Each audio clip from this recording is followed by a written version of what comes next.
नमस्कार हमारे प्यारे प्रशिक्षुओं। आज हम आपको सूचना एवं संचार प्रौद्योगिकी के अंतर्गत आईसीटी के अंतर्गत कंप्यूटर से 25 क्वेश्चंस का रिवीजन करा रहे हैं, टेस्ट ले रहे हैं।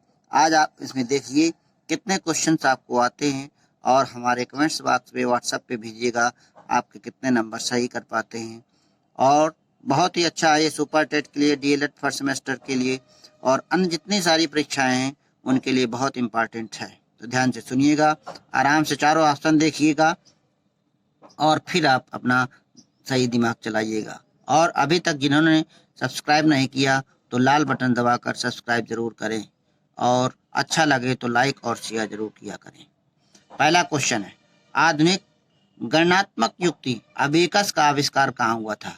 जो अबेकस था वो सबसे पहले कहाँ आविष्कार हुआ था? तो उसका विकल्प है दूसरा, चीन में। दूसरा है कि बेबीलोनिया द्वारा पहले अबेकस का आविष्कार हुआ था।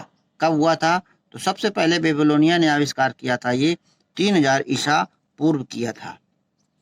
नेक्स्ट है, 1946 से 1956 के मध्य विकसित हुए कंप्यूटर किस पीढ़ी के अंतर्गत आते हैं? तो ये आपको पढ़ाया है, प्रथम पीढ़ी के अंतर्गत आते हैं। नेक्स्ट क्वेश्चन है, आकार एवं गति के आधार पर कंप्यूटर कितने प्रकार के होते हैं? तो आकार एवं गति के आधार पर कंप्यूटर 4 प्रकार के होते हैं। आपको पढ़ाया होगा, है ना, mini computer, main frame computer, है ना, सुपर कंप्यूटर। तो और आप प्रकार चारों प्रकार आप हमारे कमेंट्स बॉक्स पे लिखिएगा। नेक्स्ट है, सुपर कंप्यूटर के उदाहरण हैं। सुपर कंप्यूटर आपको पढ़ाया है, तो सुपर कंप्यूटर में क्रे3 भी आता है, साइबर 205 भी आता है, परम भी आता है। तो ये चारों विकल्प सही हैं, तीनों विकल्प सही हैं, तो चौथा ऑप्शन इसका सही है। नेक्स्ट क्वेश्चन है, IBM 360 और IBM 370 किस पीढ़ी के कंप्यूटर हैं? तो IBM ये जो है दोनों ही तृतीय पीढ़ी के कंप्यूटर हैं। नेक्स्ट क्वेश्चन, कंप्यूटर की प्रथम पीढ़ी में किसका प्रयोग किया गया था? तो आपको बताया था कि कंप्यूटर की प्रथम पीढ़ी में वैक्यूम ट्यूब का प्रयोग हुआ था। दूसरी पीढ़ी में ट्रांजिस्टर का प्रयोग हुआ था। तीसरी पीढ़ी में आईसी का। चौथी पीढ़ी में प्रोसेसर का। नेक्स्ट है, एनालॉग और डिजिटल कंप्यूटर का सम्मिलित रूप। तो एनालॉग और डिजिटल कंप्यूटर का जो सम्मिलित रूप है उसे हाइब्रिड कहते हैं। हाइब्रिड होता ही है संकर, किसे कहते हैं? संकर। तो संकर मतलब मिश्रित, तो मिश्रित में हाइब्रिड कहलाता है, ठीक है ना, जिसे एनालॉग और डिजिटल कंप्यूटर को मिक्स करके बनाया गया है।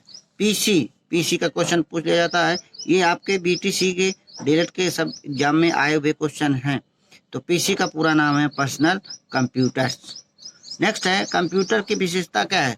देखो, कंप्यूटर में गति होती है, कंप्यूटर में शुद्धता होती है, कंप्यूटर में मेमोरी होती है, इसमें मतलब मेमोरी। तो ये तीनों विकल्प सही हैं, चौथा विकल्प इसका सही है। कंप्यूटर का वर्गीकरण किसके आधार पर किया गया है? विकास के आधार पर, क्रियाकलाप के आधार पर, सॉफ्टवेयर के आधार पर। तो आपको याद है कंप्यूटर को जनरेशन के आधार पर बांटा गया है, first generation, second generation.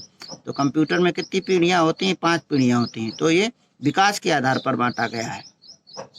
Next है, कंप्यूटर का मुख्य कार्य आंकड़ों को परिवर्तित करना है।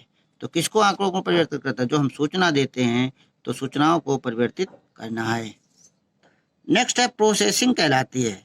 आईपीओ साइकिल होती है, इनपुट फिर प्रोसेसिंग फिर आउटपुट।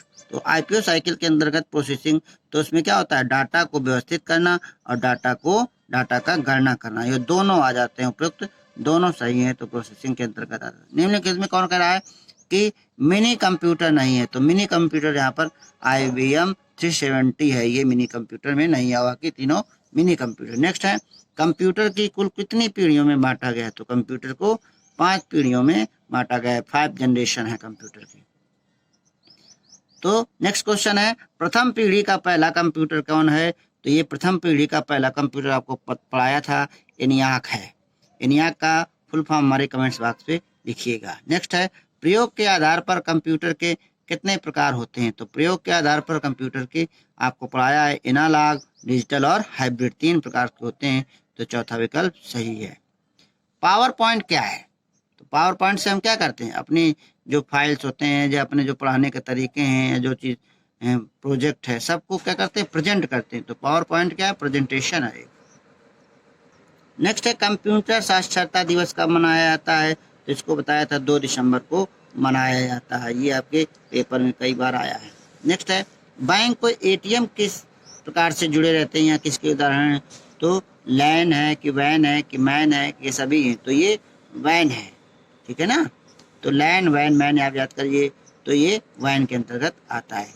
नेक्स्ट है मॉनिटर का आकार किस प्रकार नापा जाता है, लंबाई के आधार पर, चौड़ाई के आधार पर, विकर्ण की लंबाई के आधार पर, ऊंचाई के आधार पर। तो इसका तीसरा विकल्प है, ये विकर्ण की लंबाई के आधार पर मापा जाता है। नेक्स्ट है स्प्रेडशीट परिकलन के लिए किसका उपयोग किया जाता है, तो स्प्रेडशीट आपको बताया था उसमें रो कॉलम होते हैं, तो वो एक्सेल के आधार के लिए उपयोग किया जाता है, एक्सेल का उसमें गणना की जाती है। एमएस एक्सेल का एक्सटेंशन नेम क्या होता है, तो एमएस एक्सेल का एक्सटेंशन नेम .xls से प्रदर्शित करते हैं, याद कर लीजिएगा। जो डॉस है तो उसको डीओसी के डॉक्यूमेंट्स जो होते हैं डीओसी से प्रदर्शित करते हैं, पीपीटी वो पीपीटी है ना, तो ये .xls से प्रदर्शित करते हैं। नेक्स्ट है इसमें से कौन सा वेब ब्राउजर नहीं है, देखो मौजिला वेब ब्राउजर है, इंटरनेट एक्सप्लोरर वेब ब्राउजर है, गूगल क्रोम वेब ब्राउजर है, और एमएस वर्ड नहीं, एक सॉफ्टवेयर है। और लास्ट क्वेश्चन है स्पीकर किस प्रकार का डिवाइस है, तो स्पीकर एक आउटपुट डिवाइस है। तो इस प्रकार आपसे 25 क्वेश्चन हुए। एक सवाल हमारे उसमें कमेंट्स बॉक्स में लिखिएगा, इनपुट डिवाइस कौन कौन सी होती हैं और लिखकर हमें भेजिएगा। बहुत बहुत थैंक यू, और नंबर बताइएगा कितने नंबर आप सही करते हैं। बहुत बहुत धन्यवाद, नमस्कार।